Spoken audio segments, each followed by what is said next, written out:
Right now we're going to make souvlaki, which is a wonderful Greek street food dish. Sometimes it can be chicken, sometimes it can be lamb. Today we're going to make chicken. It starts with a very flavorful marinade. We're gonna make it in the blender just because it's easier. You can always make this just with a bowl and a whisk. But we're gonna start with some olive oil, very Mediterranean. I'm making a lot of marinade because it keeps well in your refrigerator and you can throw chicken in there throughout the week. I'm gonna add in some white wine. I'm gonna throw in some lemon juice, give it some really nice bright flavor. I'm gonna throw in an onion. I'm not even chopping it, but if you're doing this in a bowl, you'll wanna mince this up. I'm just gonna throw it in there and let the blender do the work. I'm gonna throw in a whole lot of garlic, very Mediterranean flavors in there.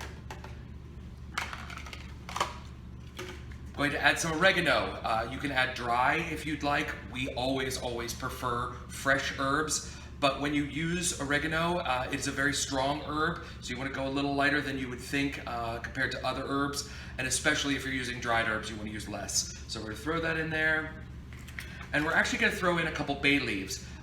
If we were using this in a bowl, we wouldn't need to chop them up or anything, but we definitely would take them out before we would grill or cook this. But in the blender, just gonna tear it up and throw it in there, let the blender do the work.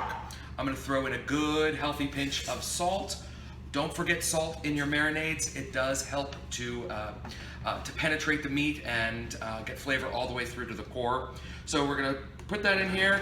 I'm gonna blend it up.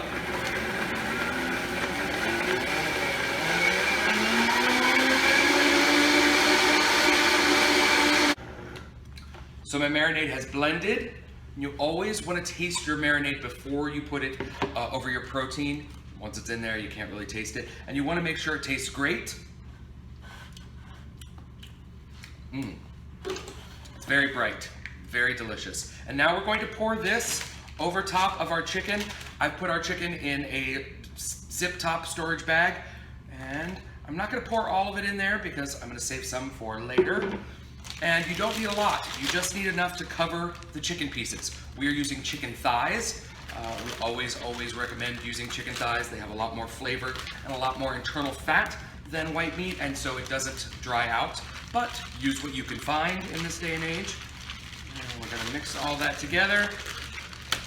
And we're gonna refrigerate it for a couple of hours. I wouldn't refrigerate it more than, say, 8 hours or overnight, as the lemon juice and the white wine will actually start to cook the chicken, kind of like ceviche. So we very much want to just do it for a couple of hours. That's really all you need. And then we're going to cut it up, skewer it, and grill it.